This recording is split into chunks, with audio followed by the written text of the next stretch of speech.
Sveiki, mėlyjeji. Šiandien mes nusipiešim fraktalinį piešinį runų tema. Naudosim simbolius runų ir čakrų spalvos. Kodėl būtent šitie simboliai?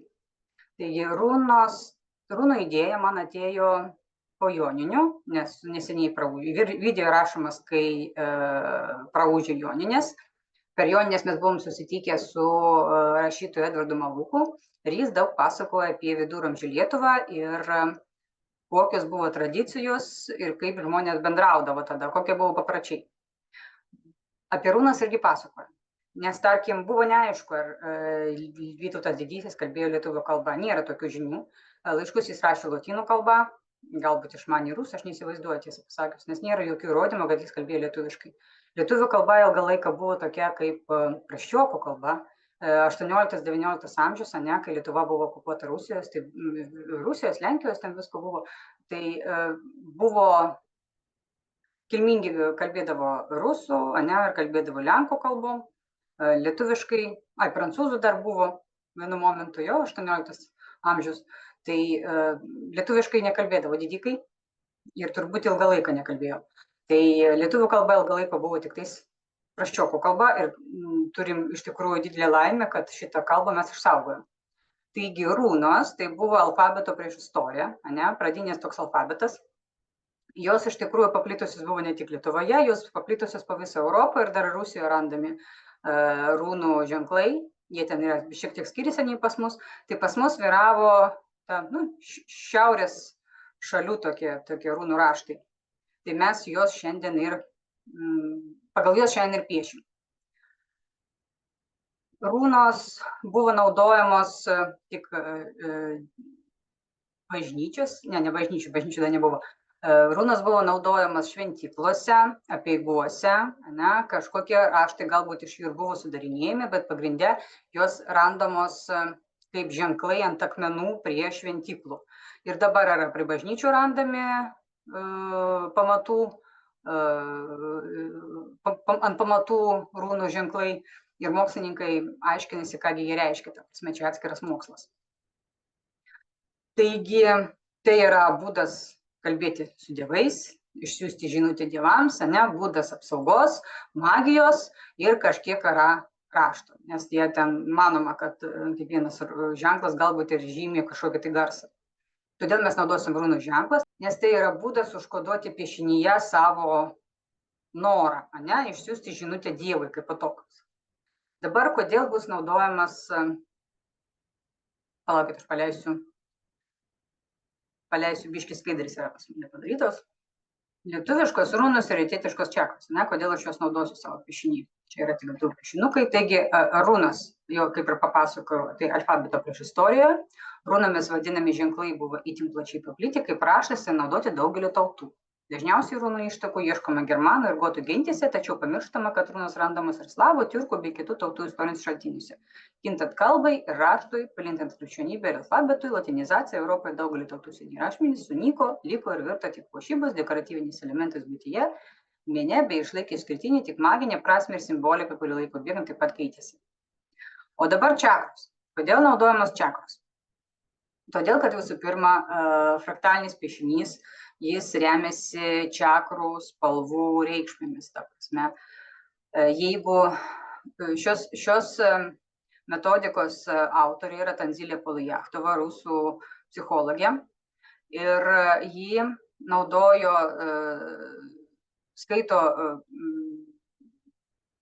ji sukūrė diagnostinio fraktalų skaitymo sistemą, kur naudojamos spalvos ir vertinama pagal tai žmogaus būklė. Bet taip pat jinai teigia, kad žiūrint per prizmę, ten tokia yra trikampė prizmė, į žmogų dominuoja būtent tos spalvos, šviesos spektro, kurios dominuoja pas jį piešinyje. Tai va. Tai čakrų spalvos, jos mums padės pasirinkti spalvą, kurią mes norim suteikti savo intencijai, savo piešiniui. Taigi čakros veikia kaip iš apačios į viršų, tai ir iš viršaus į apačią. Taigi trumpai papasakosiu čakrų reikšmės ir kaip jos šitoj pusėje yra čakrų reikšmės, čia pagal jūsų būtų kokia dešinė pusė, o šitoj pusė yra kaip idėja nusileidžia iki veikimo, ne? Ta prasme, kaip mintis nusileidžia iki realizacijos. Taigi, šakninė čakra tai yra baziniai instinktai, geismas, troškimas, tai, ką mes norim čia ir dabar, tai, kas reikalinga mūsų išgyvenimui, iš tikrųjų, pavalgyti, atsigert, pasimylėti, pasidauginti, ta prasme, baziniai norai. Kažkiek tai primena Maslow piramidę, kur yra poreikiai, paskui yra, prisiminsiu, saugumo poreikis, paskui yra meilės ir emocinio ryšio poveikis, paskui yra, va čia kitam ekrane atidariau, savigarbos ir pagalbos poreikis, netgi spalvos tokios pačios pažymėtos, ir tada savirealizacijos poveikis, visis 3 čakros, netgi spalvos tokios pačios sudėtos kaip šitam, kaip čakrose. Galiu pasidalinti, ką aš čia radau. Va, poreikių piramidė, netgi žiūrėkit, spalvos sudėtos tokios pačios, kaip čakrose raudona, oranžinė, geltona, žalia, ir čia jau savirealizacijos, visos 3 paskutinės spalvos, tai savirealizacijos poreikis. Tai va, tai kažkaip prie čakros primena Maslow piramidę. Taigi, žodžiu, kaip aš jau minėjau, šakninė čakra, tai čia yra mūsų baziniai poreikiai, malonumo čakra, tai čia yra komunikacija, draugystė, gyvenimo džiaugsmas, bei kūno malonumai, ta prasme, skaniai pavalgyti, pasidžiaugti, apsikabinti, žodžiu, tokie dalykai. Geltona, čia nelabai matosi, čia yra žinių čakra. Šito čakra slepiasi verslas, veiksmas, žinios, išsilavinimas, čia ta viską, kas yra susijęs su intelektu. Jau nuo šitos 3 čakros prasideda intelektas. Širdies čakra, žalia, tai yra sveikata, emocijos, gyvybės variklis. Toliau gerklės čakra, čia jau savarankiškumo, nepriklausomybės, balso čakra, taip vadinasi, jau gali būti jau viršininko savybės paslėptos šitoj čakrai, nes viršininkas, nes viršininkas turi kalbėti, jau čia politikų, jau čia tokia šnekėjimo čakra.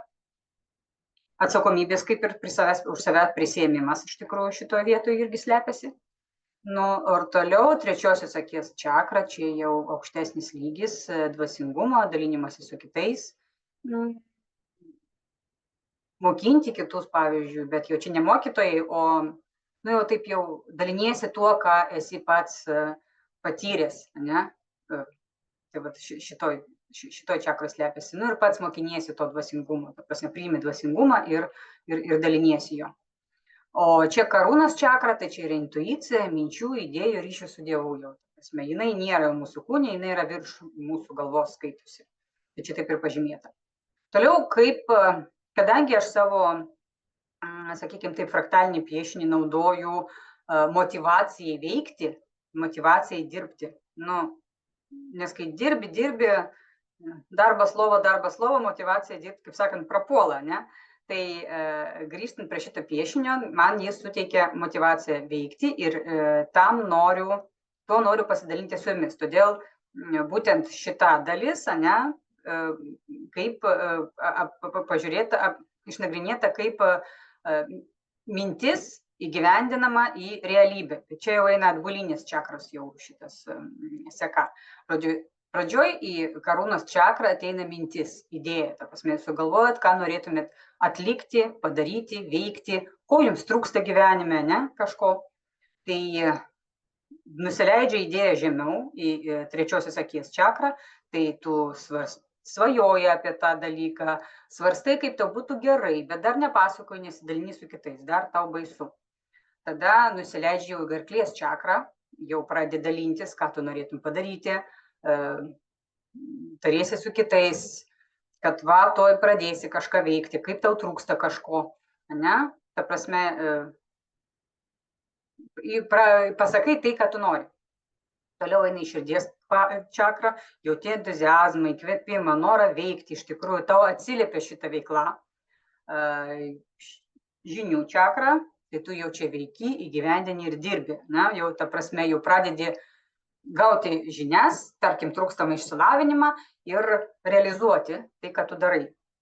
Malonumą čakrą, ta prasme, tu jauti džiaugsmą nuo gaunamo rezultato. Tai skatina tave dar labiau veikti, dar labiau daryti. kad ir ryšiai, kad ir santykiai, jeigu tu gauni atbulinį ryšį, ne, tarkim, karūnų mintis, kad man trūksta antros pusės, jo, jeigu taip iš šitos pusės žiūrėti, tai jeigu jau tu draugauji, tu jau turi atgalinį ryšį, tau suteikia džiaugsmo, o jau šakninė čakra, tai jau pradeda verslas, visgi mes kalbam apie verslą labiau, važiuoti pats, ta prasme, klientai apie tave jau ir taip žino, jie tave patys susiranda, verslas plečiasi. Tai va, tai jeigu kažkuriam dalykui stringa jūsų idėja, tai galima ir pasirinkti tą čakrą spalvinimui. Tarkim, nėra idėjų, nežinau, ką veiksiu, nežinau, ką daryti, ne? Tada pasirinkti tą karūnos šviesiai violetinį spalvą. Jeigu stringa šita, tai idėja atrodo neįgyvendinama. Nu, ką aš čia darysiu? Nu, kam reikalinga? Pilna tų mokytojų, pilna tų tokių ten, tos specialybės atstovų, pilna buhalterių, kam čia dar vienas reikalingas? Tai čia reiškia trečiosios akies čakra, ne? Šitą stringa. Gerklės čakra. Bijote aplinkinių vertinimo, bijote papasakoti, nes, nu, idėja pavogs, mane numenkins, nepatiks čia niekam. O ką pasakys, jeigu aš papasakosiu? Tai reiškia gerklės čakra šitą stringa. Širdies čakra, tai trūksta motyvacijos. Viską pasakoju, viską daryti, bet pradėti, nu, nepradedi. Pavargęs, galbūt nereikia to, galbūt atrodo nenaudinga. Nu, ta prasme, idėją turi, vienams visiems pasakoju jau apie ją, bet, nu, nejauti motyvacijos ją daryti. Tai galima piešti žalią spalvą. Geltona. Jūs tik kalbate, bet neveikite. Nu, ta prasme, jaučiate ir entuziazmą, įkvėpimą, norą veikti, bet, nu, čia jūs kaip mažas vaikas iš tikrųjų šnekate, bet nieko nedarote. O tai būtų gerai, pavyzdžiui, nusipirkti butą, bet bendrabutį irgi užtat visai gerai, nes, nu, nereikia čia atsakomybės prisiimti, jeigu ten unitazas sugeda, ne mano problemos, savininkas viską tvarko, nu, žinot, ta prasme, čia jau kaip mažas vaikas, norėčiau padaryti, bet nedarysiu, nes, nu, o kam? Kažkas už mane turi padaryti. Toliau, čia jeigu malonumą čia, jeigu darote veiksmus, bet nėra rezultato.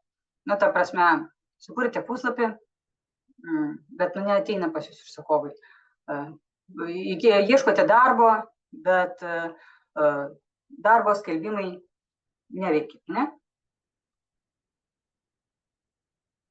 Ieškote ten veiklą pradedat, bet, nu, žmonių neateina. Nu, ir taip toliau, ta prasme, pažinties atveju, jeigu ieškot antros pusės, o jinai neatsiranda.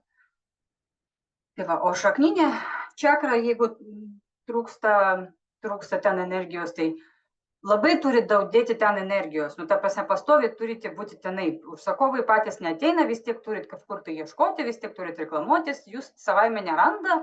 Nu, tai žodžiu, tai reiškia, čia jau raudona stringa čakra, tai galima ją pasirinkti piešti. Tai vat, sprendžiant iš šito dalyko, ko jums trūksta gyvenime, pasirenkama spalva, kurią nuspalvinti pagrindinį runos ženklą. Dabar aš jums parodysiu, iš kur paimti runas.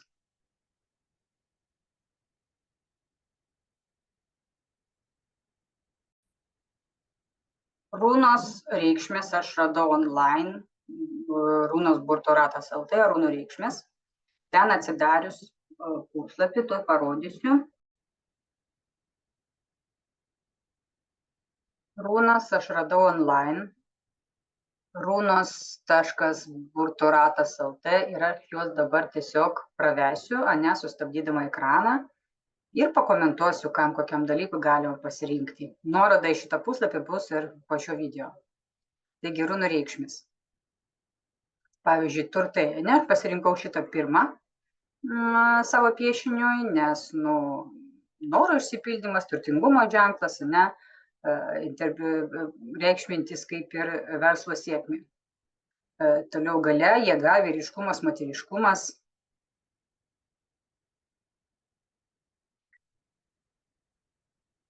Čia galva, runas simbolizuoja praėjusį gyvenimo etapą pabaigą ir naujo pradžią. Reikia baimintis praradimo, nes judėjimai į priekį jie yra neišvengiami. Čia galbūt būtų gerai naudoti šitą runą, jeigu norite atsigauti ir išlysti gal ir kažkokio tai sąstingio. Visai geras ženklas. Vartai, pasyvumas, Kitaip tariant, vartai reiškia naujo gyvenimo pradžią. Tai pagrindinė šios runos reikšmė. Ta prasme, atsidaro naujas gyvenimo etapas, ne, galbūt po skyrybų, galbūt po netekties ar dar kažkam, kad, ta prasme, atsigauti. Ženklai, gavimai. Pagrindinė runos reikšmė yra gavimas, tai gali būti ir laiškas, ir dovana, ir koks nors apdovanojimas. Tai galbūt jūs dar viena runos reikšmė gali būti svarbus patarimas ar tinkamų laikų pasakytas perspėjimas. Nu, runų neverčiam, nes apversta runa reiškia beprasmiškas pastangas. Tai ta prasme, nežinau kas, gal savo pritaikysi šios runos reikšmė, ne visas galiu patarti, kur kaip naudoti. Kelias, kelionės, ryšys, susijungimas. Jis, žodžiu, kelias arba laukia jūsų, arba jau yra prasidėjo.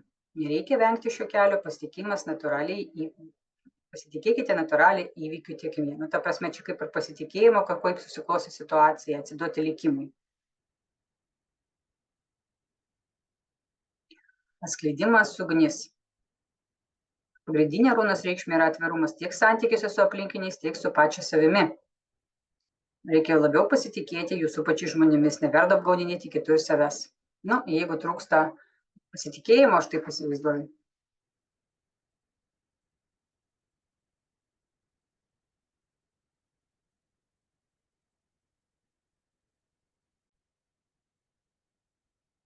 Skleidimas, ugnis. Pagrindinė šios runos reikšmė yra atvirumas tiek santykiuose su aplinkiniais, tiek su pačiu savimi. Galbūt, jeigu norim savyje labiau ekstravertiškumą išvystyti, galbūt jaučiamės pernelyg uždarus ir nedrąsus, kad bendraut su aplinkiniais, tai va čia tas pasitikėjimas jūsų supančiais žmonėmis gali būti. Partnerystė, talentas. Ši runa laikoma viena iš stipriausių, naudojama kaip talismanas ir atneša sėkmę bei laimę, tačiau sėkmę negalima be susivienimų, partnerystės ir draugystės.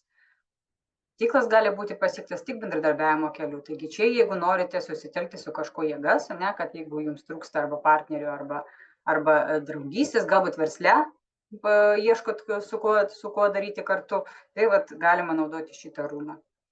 Džiaugsmas, šviesa. Pagrindinė runos reikšmė yra džiaugsmas.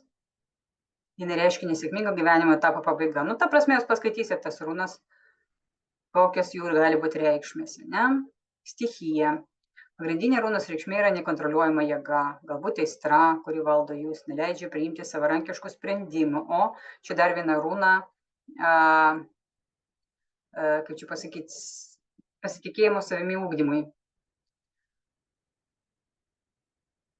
Nes pasitikėjimo savimi iš tikrųjų daugelį mūsų labai trūksta. Prievarta, suvaržymas, skausmas. Runa perspėja, kad atėjo blogasis periodas, tobulėjimas yra neįmanomas. Nu, tai žodžiu, šito tada nenaudojam neįgimos reikšmės, runas. Sąstingis, kliūtis. Sąstingis šį irgi tada nenaudojam, nes mums sąstingio nereikia, Derlius, vaisingumas. Sėkmingas darbų užbaigimas. O, pagrindinė runa reikšmė yra sėkmingas darbų užbaigimas. Galima naudoti prie raudonos spalvos, kad jau ten viskas važiuotų ir veiktų. Taikos, laimės, derliaus metas. Viltis ir taikos laukimas, klestėjimas, norimas tikslas bus pasiektas, jei bus įdėta pakankamai pastangų ir bus pasirinktas teisingas klausimas sprendimo būdai. Apsauga, atstumiančios jėgos. Runa perspėja apie kliūtis ir neįmanomas situacijas, kurios kliudys jūsų planų įgyvendinimui. Nu, čia jeigu mes kaip apsaugą norim, kad jau niekas mums netrukdytų, kad jau mokesčiai neužspaustų per daug, kad žmonės netrukdytų, kad viskas klostytųsi gerai, kad įrangą gautum, tarkim, jeigu reikia kokiam verslui, arba žmonės sutiktumėm, kurie mums reikalingi. Paslaptis. Pagrindinė runos reikšmė yra nežinia, taip pat gyvenimo prasmės ieškojimas, dvasingumo, tobulėjimo ženklas. Nu, čia jeigu kažkam trūksta idėjų, gali būti šitą dalykas naudojamas. Nu, paskaitysite, ar jums tinka ar ne. Amžinas būties paslaptis. Ar reikia jas minti? Čia filosofinis klausimas. Apsisaugojimas. Pagrindinė runos reikšmė yra posūkis. Būtinai reikia pabrėžti, kad ne kritimas ar kilimas, o būtent posūkis. Tai prasme, matomai, jeigu jau norim pokyčių gyvenime, tai jau labai tinkama šita runa. Jeigu jau jaučiatės, kad jau pribrendi pokyčiams, o jie niekaip neateina. Saulė, visuma. Pagrindinė runos reikšmė yra pergalė, šlovė ir sėkmingas planų įgyvendinimas. Taip pat runa susijusi su savęs realizavimu, pasiekimais, kuriais suvokite save kaip asmenybė. Nu, va čia irgi jau gyvybė ir sėkmingam verslo gyvendinimui labai tinka. Kario energija. Dabartiniai įvykiai turi pagrindinę fundamentalią reikšmę jūsų likimui. Dabar formuojasi pagrindas, ant kurio bus pastatytas visas jūsų tolimesnis gyvenimas. Tai galbūt jūs, jeigu jau atverčiat naują gyvenimo etapą, ne, išsikrausot galbūt į naują šalį, naują vietą, keičiat darbą, vyrą, nu, paleidžiat vaikus iš namų, tai irgi jau naujas gyvenimo etapas liksite viena. Nebebūsit daug mama. Tobulėjimas, atgimimas. Pagrindinė runos reikšmė yra tobulėjimas. Tai reiškia, kad jūsų gyvenimo atėjo labai perspektyvus periodas. Runa taip pat prinašauja gerą sveikatą, dvasinį komfortą. Nu, va, tiesiog gerovės savo palinkėjimas, ne? Kad viskas susiklostytų. Judesys, progresas. Ši runa turi dvi reikšmes. Pirmoji atsinaujinimas, tai gali būti persikėlimas į naują vietą, darbo pakeitimas, naujas požiūris į gyvenimą, darbą ir aplinkinius. Antroji runos reikšmė yra pozityvus judėjimas, pagerėjimas ir tobulėjimas. Nu, atversas aš neskaitau, patys paskaitysit. Žmogus aš. Pagrindinė runos reikšmė yra kuklumas. Nepriklausomai nuo aukštesnių jūsų pasisekimų, būkite nuolaidūs ir santūrūs. Neleiskite savo jokios prabangos. Ne mano runa, pasakysiu iš karto. Nes kaip tik, kai atsiveri, tai man atrodo, tada naują bandai, naujos išlaidos išeina. Nu, ta prasme, užsidaryti ir nevartoti, kad ir tobulėjime neišeina. Nu, mano manymu, perki naujas pamokas, o pamokos kainuoja, ne, perki įdomesnį gyvenimą, kelionės, tai kad ir nematerialus dalykas gaunasi, bet nauji įspūdžiai, nauji poteriai, tai mano manymu nelabai išeina į kuklumą sulysti. Bet jeigu jums tai atsiliepia, galima, aišku, pasirinkti. Bėgantis vanduo, vedantis jėga. Pagrindinė runos reikšmė yra įsiklausimas į vidinį balsą.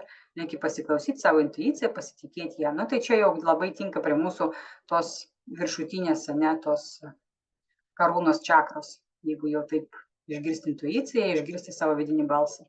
Jeigu jaučiatės to poreikį, tai galima naudoti šitą runą ir šviesiai violetinę spalvą. Vaisingumas, nauja pradžia, jau yra panašiai kita runa, kur sutikom. Pagrindinė runos reikšmė yra atitinkantis gyvenimo periodo pabaiga. Dabar pagrindinė užduotis suteikti visas jėgas darbo užbaigimui, kurį jūs esate pradėjęs. Arba viską užmirštam seną. Nu, ta prasme irgi čia gyvenimo pradžiai, gyvenimo pokyčiams. Prasiveržimas, transformacijos diena. Runa yra sėkmės ir prašviesėjimus šauklys. Simetrinė runa taip pat gali būti perėjimų iš vienos būsenos į kitą be praradimų ženklų. Ta prasme, jeigu norim pradėti kitą kažkokį tai gyvenimo etapą, kuo mažiau prarandant, labai tinka šitą runą. Dalymas, atsitraukimas, paveldėjimas. Runa turi dvi pagrindinės reikšmės. Visų pirma, reiškia, kad jums būtinas vienas pasirinkimas iš dviejų. Runa taip pat nesiūlo jums skubėti. Galimas dalykas, kad viskas išsispręs savaime. Antra reikšmė yra galimas turto paveldėjimas, kažkokio daikto įsigijimas, laimėjimas. Nu, čia jeigu jau gal kortas trauktumėm, kaip panašiai yra taro kortos, tai čia turbūt galėtų būti ir rūnų kortos. Ir diktuoti jų reikšmę. Likimas. Nu, šito nesiūlau piešti. Čia būtų jau tiesiog diagnostinis fraktalas, nes nėra rūnos. Tai va, tai tiek yra apie rūnų reikšmės. Mūsų piešimui užteks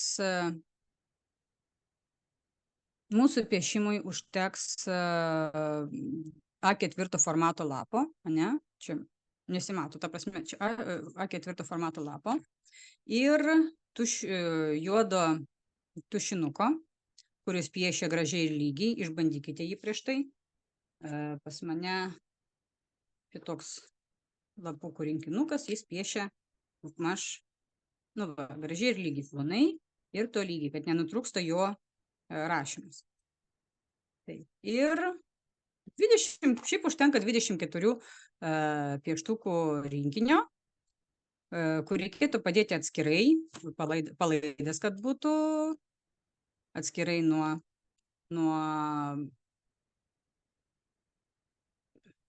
palaidęs atskiroj dėžutėj. Tai va, bet aš turiu jų visą galybę, kadangi užsiimu šitų reikalų užsienį. Turiu visą galybę ir jų reikės traukti paskui užmerktom akim. Čia man tilpt dabar ant savo stalo.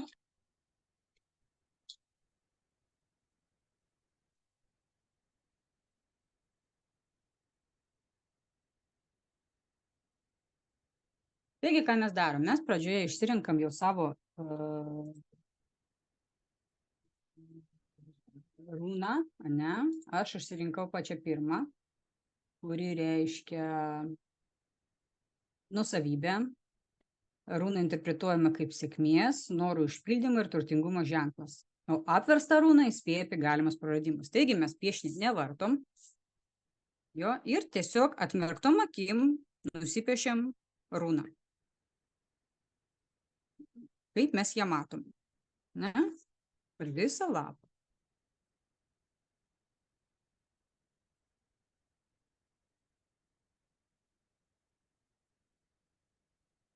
Ir apvedžiojam taip maždaug 3 kartus, kad būtų tokia jinai pastorinta ir kad turėtų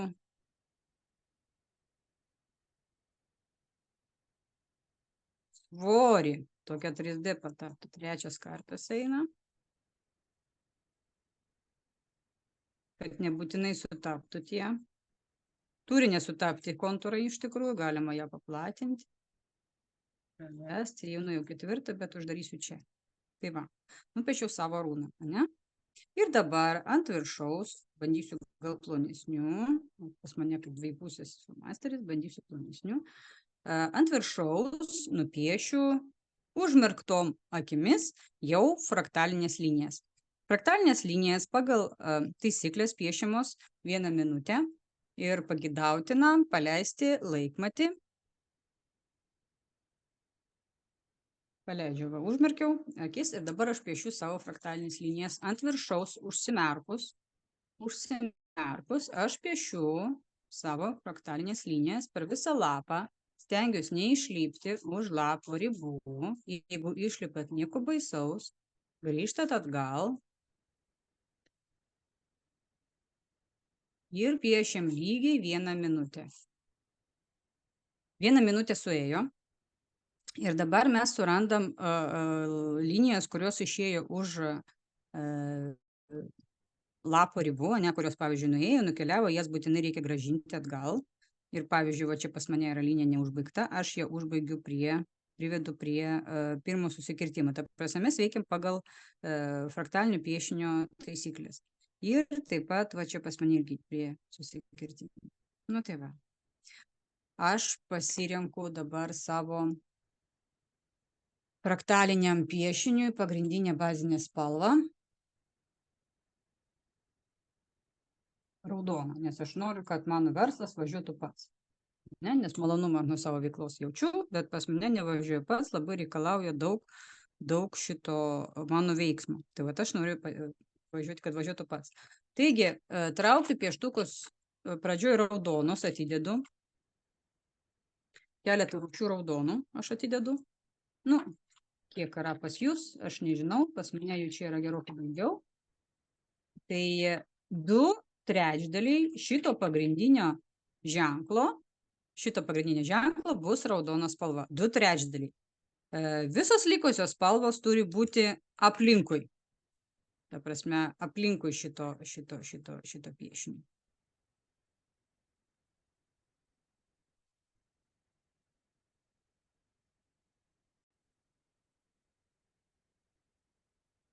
Dabar kaip spalvinam. Kadangi aš pasirinkau raudoną spalvą, tai atidedu į šalį keletą esančių raudonų savo dėžutėje raudonų atspalvių. Nu, pas mane, kadangi jų gerokai daugiau, iš tikrųjų užtenka ir 2 arba 3, kurie yra jūsų dėžutėje. Taigi taip. Nu ir pradedam spalvinti. Kaip spalvinti? Reikia laikytis fraktalo taisyklių. Ta prasme, kiekvienas plotelis, ane, turi būti skirtingų atspalvių. Spalvinam biškį ryškiau kietą, kitą galbūt šviesiau, bet jie turi skirtis. jie turi skirtis. Taigi, rekomenduoju patį šitą kontūrą nuspalvinti gerokai stipriau spaudžiant. Nu, tarkim, aš jau pradedu, ne? Spalvinam iki 12 plotelių. Arba kol neatsibos. Gal jūs 3 norit nuspalvinti tokią pat spalvą.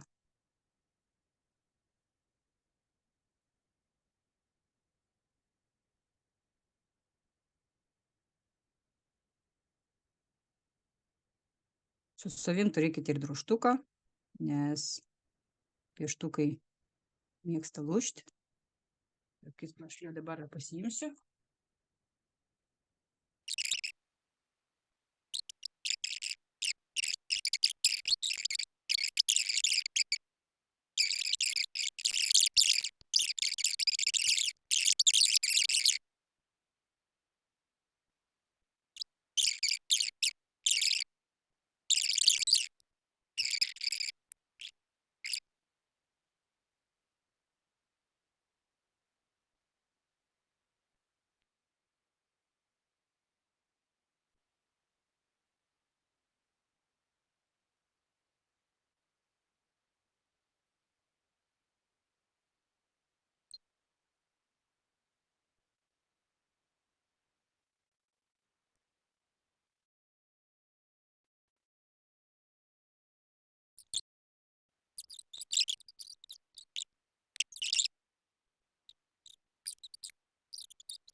Nu va, tai dabar atlikau ir savo piešinį, ne, tai pas mane gavosi štai toks piešinys, tas pats pirmas runų ženklas, kuris reiškia turtus. Raudonos spalvos aplinkui neturi būti, kaip jau minėjau, ne.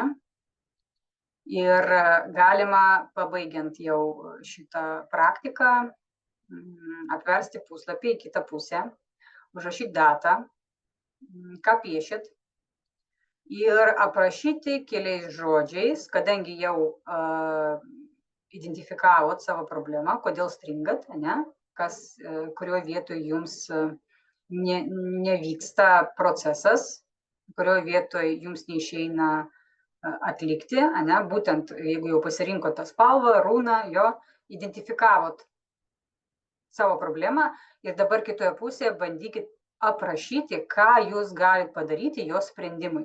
Jeigu jūs ieškot darbo, galbūt pabandyti paskelbti CV ne tik tuose portaluose, kur jūs skelbėt visą laiką, galbūt reikėtų pakalbėti su draugais, su aplinkiniais, su pažįstamais aplinkui, galbūt kitaip galima pasižiūrėti problemą, ką jūs galite padaryti dabar, kad šitą problemą išsispręstų, ne? Ką jūs galite padaryti, kad pradėti veikti, kad ateitų idėjos, kad gauti įkvėpimo ir apskritai, ta prasme, žodžiu, įvertinkit, parašykit kelis realius žingsnius, ką jūs galite padaryti, kad pakilti į sekančią spalvą. Sakykim taip. Tai dėkoju už šią praktiką. Kas nupiešė piešinius, gali dalintis mano Facebook grupėje. Galiu juos ir kažkiek pakomentuoti galimai. Va, ir jeigu jums patiko, like ir share. Ačiū jums labai už dėmesį.